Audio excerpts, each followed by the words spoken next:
Variability के माप यानी विचलनशीलता के माप में मैंने पूर्व में एडी एसडी बता चुका हूँ। उसके बाद में क्यूडी की भी अनग्रुप डेटा की गणना हम कर चुके हैं। आज मैं बताऊंगा आपको ग्रुप डेटा से क्यूडी की गणना कैसे करी जाती है। तो इससे पूर्व कि मैं क्यूडी बताऊं, आपको पूर्व में भी कई बार कहा है, जितने भी वीडियो हैं उनको देखते हो तो पूरा देखें, और उसके बाद उसको जिसने भी सब्सक्राइब नहीं किया तो सब्सक्राइब और लाइक भी करें। उसी से आपकी अटेंडेंस वगैरह भी होती रहेगी और प्रैक्टिस करते रहिए। तो क्यूडी या क्वार्टाइल डेविएशन और ग्रुप डेटा में पहले हम अनग्रुप डेटा देख चुके हैं।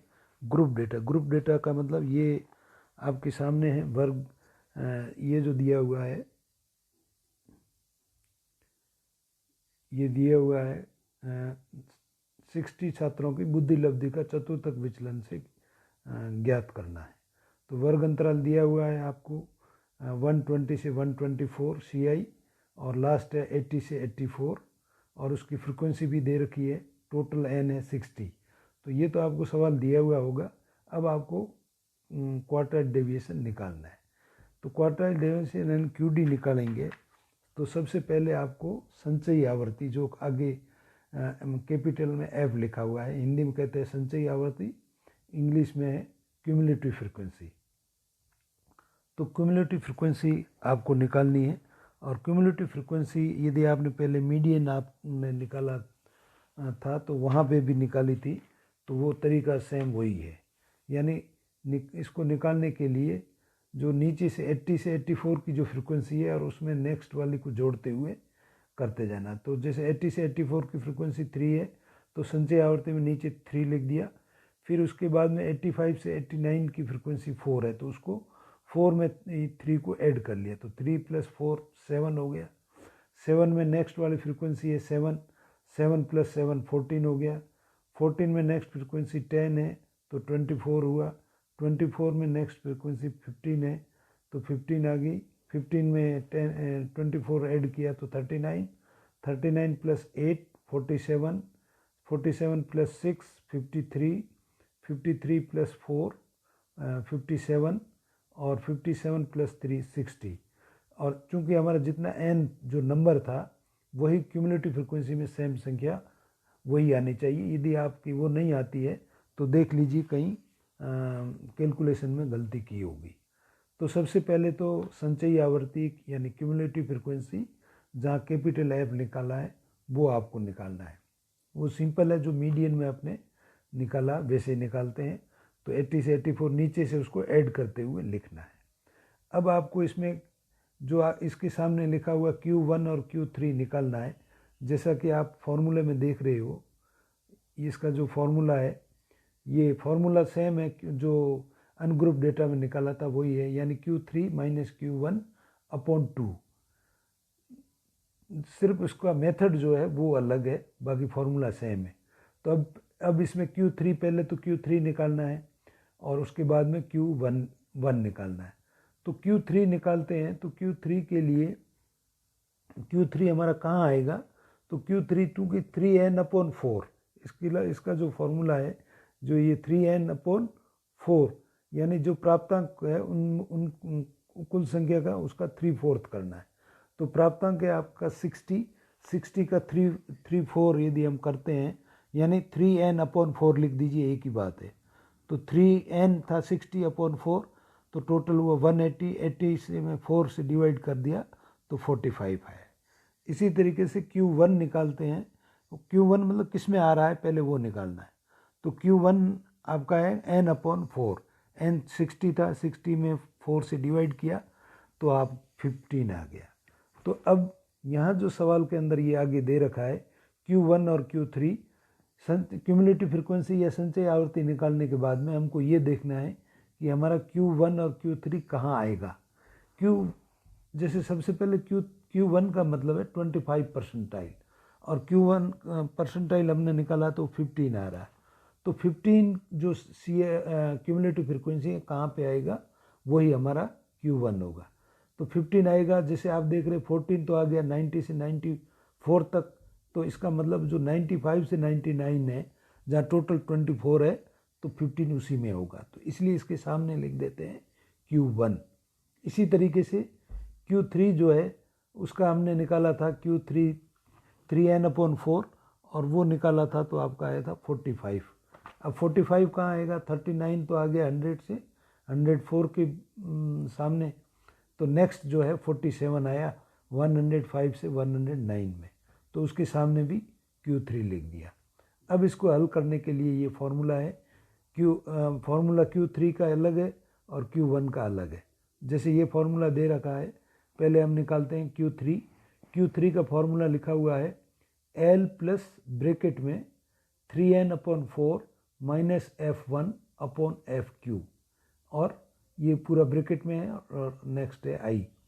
अब इसमें L का मतलब है, जो इसमें दे रखा है L है, L का मतलब है उस वर्ग अंतराल की यथार्थ निम्न सीमा जिसमें Q3 अथवा 75वां परसेंटाइल स्थित है, अर्थात जिस वर्ग अंतराल में 3/4 आवृत्तियाँ पूरी होती है। तो जहाँ हमने Q3 लिखा है यहाँ पे, तो जहाँ पूरी होती है, जैसे पूरी हो रही थी आपकी 105 से 109 में, तो वहाँ 45 हो रही थी, तो 105 से 109 के अंदर आएगा, और उसका लोअर फ्रीक्वेंसी जो है वो 0.5 कम कर देते हैं, तो 105 में 0.5 कम किया तो 104.5 आ गया, तो ये आपका L आ गया।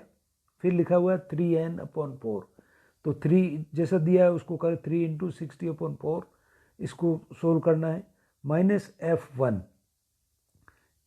जो है, F1 आपका आएगा, जैसे यहाँ एक्सप्लेन कर दिया, F1 का मतलब है L से नीचे के सभी वर्ग अंतरालों के प्राप्तांकों की संख्या का योग। जहाँ आपका L आया है, जैसे L आया था,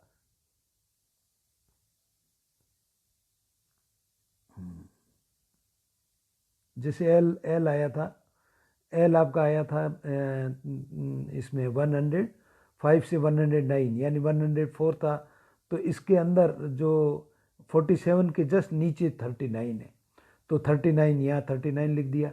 उसके नीचे लिखा हुआ है FM। अब FM का मतलब ये हुआ, FM यहाँ लिखा हुआ है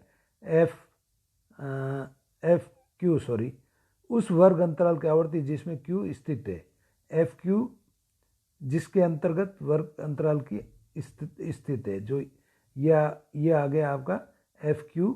तो ये Q3 जिसमें आ रहा था उसकी फ्रीक्वेंसी थी 8, तो उसके नीचे लिख दिया 8।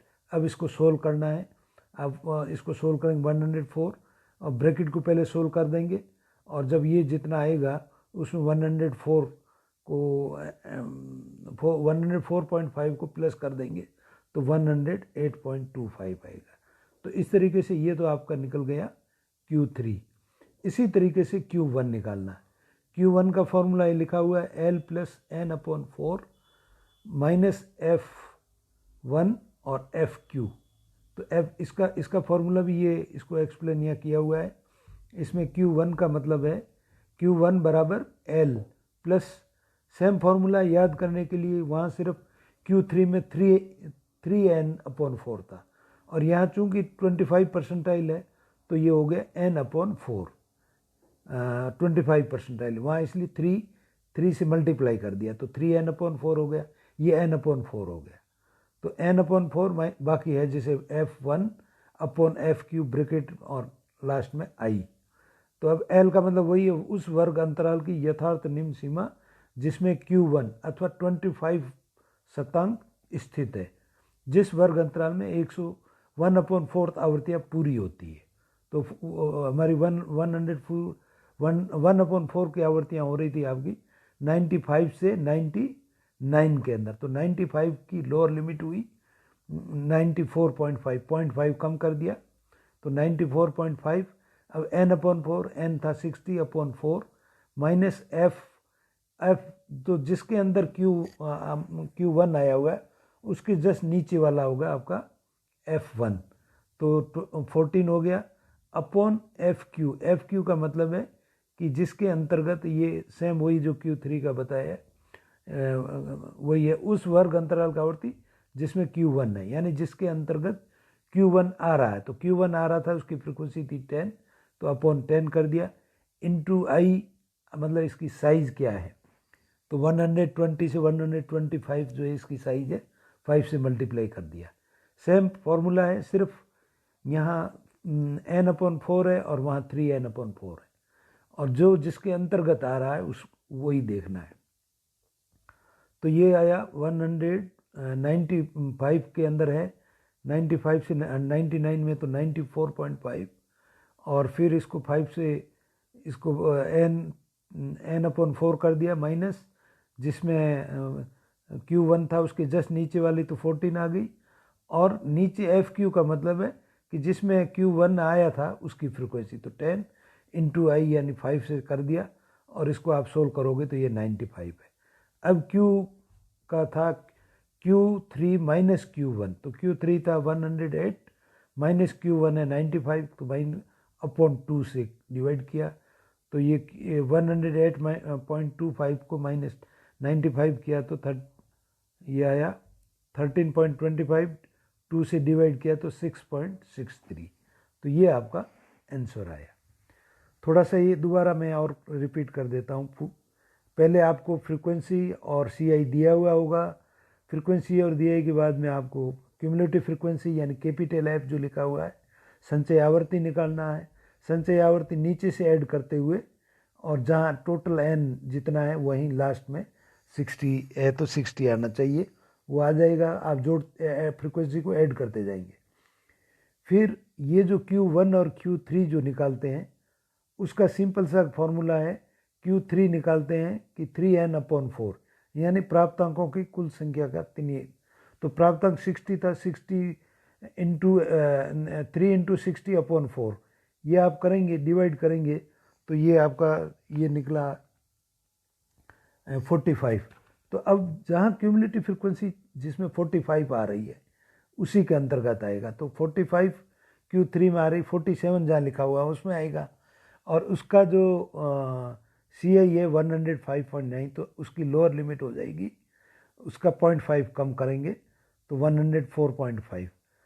और इसी तरीके से Q1 के अंतर्गत जिसके अंतर्गत आ रहा है, तो n/4 आया, तो n 60, 15 जहाँ था तो 1524 में आ रहा, तो उसकी CI थी 95, तो 95 का हुआ L लोअर लिमिट हुई 94.5, और फिर फॉर्मूला सेम वही है, n/4 मतलब जितना n है 60/4 हो गया, और F1 जो है जिसके अंतर्गत Q1 या Q3 आ रहा है उसी की जस्ट नीचे की जो क्यूमुलेटिव फ्रीक्वेंसी है, तो Q3 के अंदर 47 के जस्ट नीचे 39 है, तो यहाँ 39 कर दिया, और इसी के तरह Q1 में है नीचे 14, तो 14 कर दिया, और नीचे FQ का मतलब है जिसमें Q1 और Q3 आया हुआ है उसकी फ्रीक्वेंसी, तो Q3 की फ्रीक्वेंसी थी 8 और Q1 की फ्रीक्वेंसी थी 10, वो लिख दिया। फिर इसको सोल्व कर दीजिए और इस तरीके से आपका QD निकल जाएगा।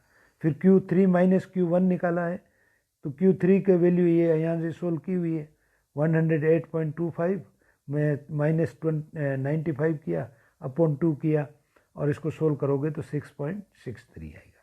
इस तरीके से आपका ये QD निकल गया। Thank you very much.